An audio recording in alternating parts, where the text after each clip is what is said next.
Hey guys, so today we're going to be doing a DOPA VOD on Orianna versus Syndra in mid lane. We're not going to be talking too much about jungle.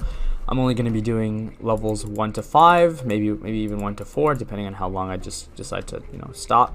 And we're just going to go into it. We're going to talk about spacing, trading, just overall generic mid lane fundamentals. Now let's go ahead and just dive right into it. Now we can see DOPA, he is versus Syndra, and one opening you can do in with Orianna is that you could actually place the ball right in the middle. Now if you end up placing the ball right in the middle, what that forces Syndra to do is she has to take very exaggerated openings inside of mid lane, where now you can just look for short queues against her, and this is really effective against champions who want to hit level 2. Our first goal for this lane is to hit level 2, and I mean the reason for this is because both champions can break waves, and if you don't know what that means, then you can just watch my previous videos. I talk about champions that can break waves versus champions that can't break waves. So let's go ahead and just dive right into it and see what happens in the lane. Now already mistakes from DOPA where he ends up clicking back for some reason. I don't know why you're clicking back. You should just be on the north side.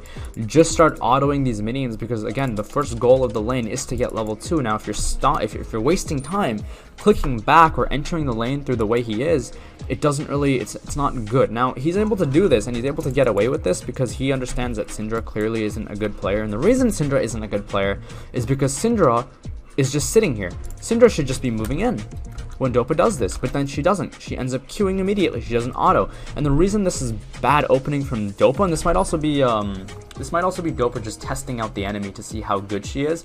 Now ideally you want to move into the lane through the north side and the south side, which is correct, right?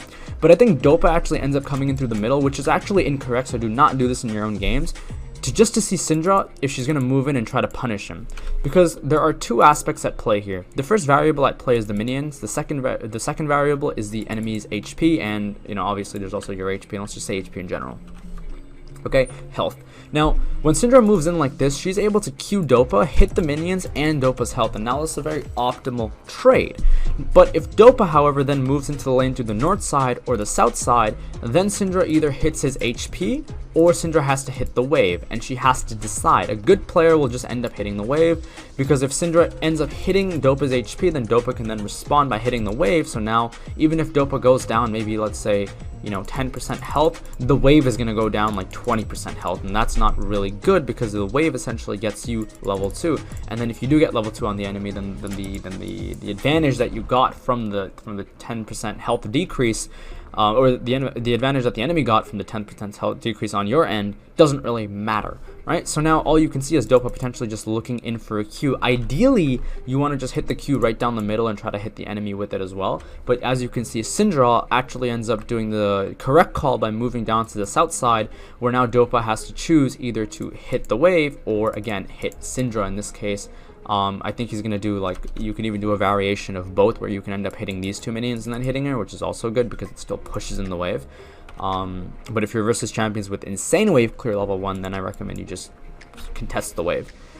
Okay, let's go ahead and see what's happening. So already just mistakes from DOPA, and the reason this is again a mistake, don't do this in your games, the DOPA might just be testing out the enemy, is because he's inside of this little this trap here where now Syndra can move in and try to get a Q, and if DOPA responds, it's a lot awkward, because then DOPA ends up hitting her HP, where they go Q for Q, but the only difference is he loses HP on his minions, whereas he doesn't end up shoving the wave. So now Syndra actually ends up winning out on that trade very slightly. So now again you can see DOPA's next click is back because he understands this, and now he just moves back to the north side pocket, realizes that Syndra isn't a good player, and now he can just go back to shoving. Now at this point, what's basically shown to me is that DOPA was testing out Syndra, and Syndra essentially does not know how to play mid lane at a high level, and now he knows essentially Syndra's ability as a player, not necessarily a champion.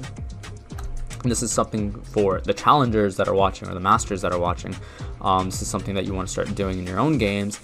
Is just start understanding at what level, at what degree can this player actually play Syndra, because there's Syndra players, like you could be versus a random 300 LP master Syndra who can play Syndra potentially at maybe an 80%, or maybe you're versus Bjergsen who can play Syndra at like a 90%. There's a huge difference between the two, and like the 10% discrepancy could mean a kill versus not a kill. or just understanding mid lane in general, right? So this is something that you as a mid laner in high elo can start beginning to understand. Now DOPA ends up now this is a mistake by him by just getting hit by the Q there. Now again, he's just autoing, and the reason, again, this is very subtle because the goal is to hit level 2. That much is obvious. But he doesn't opt to hit this minion, he doesn't opt to hit this minion, and he doesn't opt to hit this minion. Right? Whoa, that just connected for some reason. Hold on. He doesn't opt to hit this minion, or this minion, right? And the reason he doesn't opt to hit these minions is because we can see that this minion's HP is very low. Now, yes, it's in last hit range. Okay, fine. Let's go ahead and last hit the minion. Now the next minion DOPA is going to hit is this one. Now let's say that this minion, instead of having 30% health, had like, let's say 70% health, and these two minions are still at 100. What you're going to do is you're going to hit the 70% health minion first, because now the DPS from this minion is essentially just eradicated, in where now the wave will end up pushing a lot harder into Syndra, which gives you the level 2 lead. So again, you have to start. Again, this is more for high elo players. Start spacing out your autos, start spacing out the HP, start micromanaging the HP of your minions a lot better, and this is going to help you just overall improve as a mid laner. You're going to see DOPA and even Bjergsen and Faker, in a lot of times when they're playing mid lane, the minions just look really, really bad. Right? So then they talk about these things sometimes. I know DOPA mentioned it a few weeks ago in one of his old videos, where he talks about how minion waves are just they're looking really poor, and then he ends up red carding and he ends up getting all free, and then it's like, okay, never mind, the wave is good now. This is just another example of that, where you know that, hey, this minion is about to die. Even if this minion wasn't about to die and it was at like 50% health and it wasn't in last hit range after these next two autos, then it doesn't matter, because you're still going to go for it, because if the DPS is gone, then it's essentially 3 minions to like 5 blues, and that's huge. Right? Again, we're going to position ourselves down to the south side, because we don't want to hit, we don't want to be next to our minions. We want to be away from them, so Syndra has to choose between the minions or our HP bar. Okay? As you can see, Syndra is reciprocating with just using Q in the backline minions. He's not actually, this is completely fine. Yep, again, he's using Q. This is okay. And now, as you can see, Syndra has conceded the fact that level 2 is even possible. Right? Now we can take a look. There is 1 red minion for DOPA, and then there are 2 blue minions for Syndra to take. Now Syndra knows that because it's a 2-to-1 ratio, right, or a 2-to-1 discrepancy, so there's a 1 minion discrepancy, that this wave is not going to help her get level 2 quicker than DOPA, because DOPA is going to kill the next minion on the 7th wave, on the 7th minion of the second wave. DOPA is going to hit level 2, and Syndra understands this, so then instead of hitting the wave, Syndra opts to then hit DOPA's HP. Again, this is a challenger Syndra player, so she's not actually a bad player, right? She's going to actually go ahead and hit DOPA's HP instead of the minions, but this again is not optimal, as we talked about the fact that you have no incentive to really hit the HP unless it's through a minion wave, because it doesn't really it doesn't incentivize you for hitting the main goal in this case, which is level 2, right?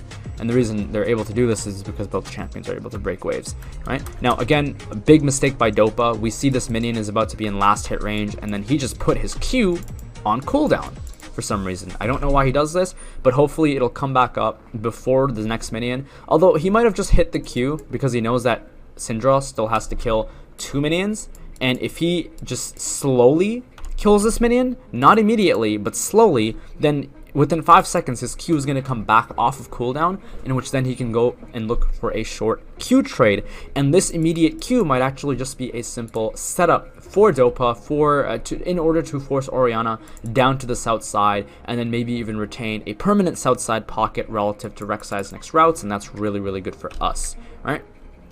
Again, I do apologize, this is more for high elo players, not really low elo players, because we are talking about very advanced concepts here. And now, as you can see, DOPA is just looking for that QW combo, and it's just forcing Syndra down to the south side because the ball is up towards the north side. And if you're playing Orianna in this case, and you know your jungler is about to transition, you can do this because it forces the enemy to essentially just be zoned out of the range of the short Qs, forcing them inside of an awkward pocket, and then you can get the bounce back on the 4th wave, right? And I think this is what you're going to do. Bouncing back on the 4th wave is possible, but if the enemy jungler is not aggressive, then bouncing back on the 5th, 6th wave, or even the 7th wave is still completely viable in this case.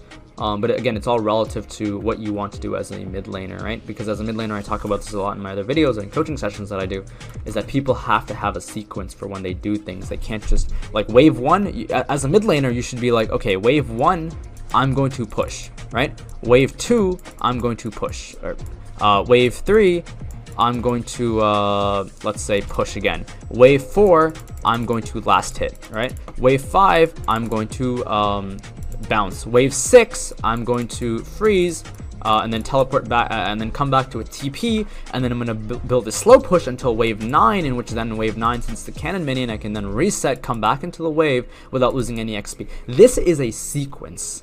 Now, as a mid laner, in a high elo as a mid laner, this is essentially what you want to be doing. You have to have sequence for when you are playing the game. Don't just half-ass kill the wave. Don't just half-ass push the wave. Don't just half-ass freeze the wave. Have a goal and then actually get it done. Now, in this case, we can see if DOPA opts to auto this next wave, then his incentive is to actually push wave 3 and then maybe get the bounce on wave 4. Actually, no, he wouldn't get the bounce on wave 4. He would end up also having to, he would get the bounce on wave 5. Now, in this case, if DOPA opts to last hit, then he would get the bounce on wave 4, and again, wave 4 is just almost about to come out of Nexus very soon.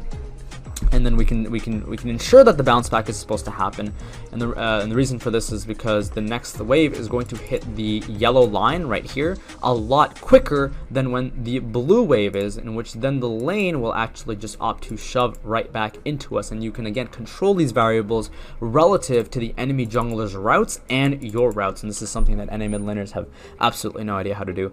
But I mean, if you're NA player or even in EU, but even EU mid laners don't fucking have any idea how to do this. But this is just very, very high level stuff in mid lane that you want to start essentially doing inside of your gameplay. Okay. Again, actually, let's go and talk about something else here. So let's go back here. Now, the wave would actually end up immediately resetting had DOPA just hard shoved earlier and not immediately had thrown out Q in order to set Syndra up to the south side pocket. Where then these 3 minions would actually just end up shoving into the tower, and then then the wave 3 would just end up coming right in the middle. But in this case, it's actually a really nice setup for a bounce back on wave 4, and then relative to where the jungler is, we might just see DOPA playing on the south side, because again, that's exactly where Rek'Sag's next routes are, and we know that the enemy jungler, if he started on the right hand side, again, I can't see because the map is a little blurry for me. Also, I'm not going to dive too much into jungle anyway. We're just going to position ourselves to the south side and just keep very defensive pockets against whoever it is. Okay. The Q there, a little bit awkward by him. Not sure what he was trying to do there. And now in this case, what do we have? We have more blue minions than red minions, right? Now, because that's the case, we're actually going to shove this wave into Syndra. Because now if Syndra, now again, let's talk about just mid lane fundamentals. Now, if Syndra ends up hitting this wave with, let's say, for example, let's say the wave's HP is 100, right? Or, Jesus, I'm still learning how to use this little tool here. 100 HP. If Syndra outputs about 60 damage, and then DOPA outputs about 60 damage, but then let's say the wave isn't neutral because let's say there's a more heavy blue side focus, then the wave ends up being a stagnant right in the middle. Now, let's say that, again, the wave is at 100 HP, right? And you end up shoving the wave in and you output 80 damage, whereas Syndra outputs 40 damage, the wave will then shove inwards. And in this case, you need the wave to shove inwards, because if you don't, the wave will stay stagnant relative to the blue minion count. Now, if you have more blue minions, again, it's not safe for us to stay here, because Syndra can then essentially establish a perma-lock inside of the lane, while this is a very vulnerable timer for DOPA, as the jungler has just finished his clear. And now as a mid laner, you just want to look up into top lane and see the relevance of, or just look at how relevant a jungler could be up into top lane, and if there is absolutely zero relevance in top as for the enemy jungler, then you should just assume that it's going to be a mid attack onto your lane, in which then you have to just be aware of that. And then it's really too late to ward, because if you are taking south side pockets, and it's just like, I'm gonna walk up and I'm gonna run into whoever it is. So you have to be very careful about these things. Okay. In this case, we're just going to see DOPA hard shove. Now, if Syndra ends up opting to immediately shove this next wave, we're just going to last hit. And the reason for this is because relative to the 5th wave that's sorry, that's not the 5th wave, that's the 4th wave. Relative to the 4th wave that's incoming, if we just last hit the minions, we're going to end up having a really nice soft freeze come right into us, where the enemy jungler at that time won't be able to attack us in any way. Remember, he's just keeping the Q right next to Syndra, just looking for those short Q trades. Also, if you play Orianna, try to have your shield on a mouse button, because I've noticed that it's a lot easier. Don't click on your champion to shield, right? It's really stupid. Okay, so here, again, a lot of things happening. We can see that there are, again, right, there are 1 red, 2 red, 3 red, 4 red. Now, again, exactly what we talked about is happening.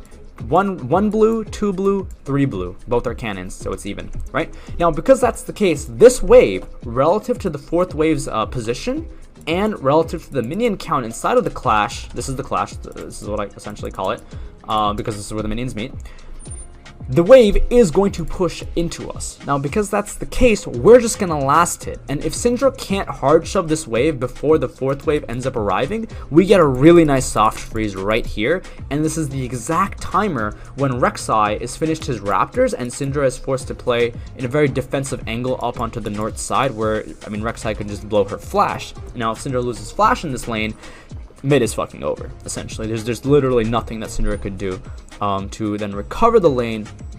And this is, again, a byproduct of Syndra just outputting more damage on the wave than DOPA, and the minion count was relatively even. And we can see that DOPA's actually, his intention is to have the wave come in, because we see the two casters in the cannon. DOPA doesn't actually queue through the wave. He only queues the 1 minion, and that forces the wave to now come into us. Okay.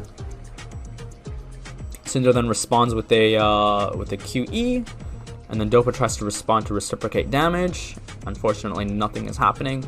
And now, again, we're just keeping a stagnant count, right?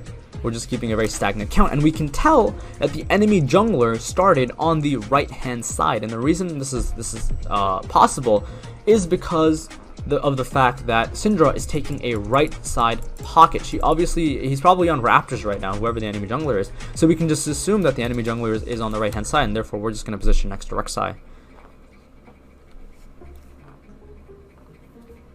Okay, again, we get the wave coming in, and you can see, again, and we're going to stop the VOD in just a second here, there is a stagnant permalock in the lane. Okay, we see more reds than blues. We see the proximity at which the next wave is right here, which is going to clash, so the next 6 minions are going to arrive here. And we know that this wave is going to constantly just shove into Syndra. Syndra can't play here. Now, if Syndra wants to break the wave, and we talk about champions that can break a wave, you know, Talon, Echo, Syndra, Orianna, these are all champions that can break waves.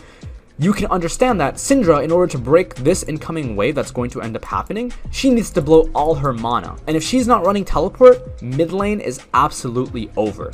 Because Syndra is sitting at like 30% mana, and then DOPA is sitting at about, let's say, about 40% mana. DOPA's probably sitting at like 55 or something, 45, 46% mana. But the point is, DOPA has a lot more mana, and if Syndra was to actually fix the lane, she would end up having to essentially blow her entire mana pool. She would be at 5% mana or less, and DOPA would just stay at 40% mana, which is just pretty much over in mid, because now Rek'Sai just has immediate routes into mid lane. And then if Syndra opts to recall, and then the wave ends up pushing, this is again the 5th wave, and the 6th wave and the 7th, not the 7th, but the 6th wave and 5th wave end up shoving because Syndra took the recall, and then the 7th wave and the 8th wave end up just bouncing back into DOPA, and where then he can just get an immediate recall himself, and now he's just in the lane, just constantly punishing Syndra for every little move she does, and this is all just a byproduct of whatever happened in the beginning stages of the lane. Okay, I'm gonna stop the VOD here. This was a relatively advanced VOD review I was doing, so again, I'm only covering levels 1 to 3 because there is a lot to talk about, and yeah, hopefully I can cover future levels, or I can do a lot more I can do a lot more VODs like this where I go pretty much all out with the knowledge and just the concepts for hopefully, you know, the remainder of the lane phase. Anyways, that's it for tonight. Thank you guys, and I will see you next time. Bye.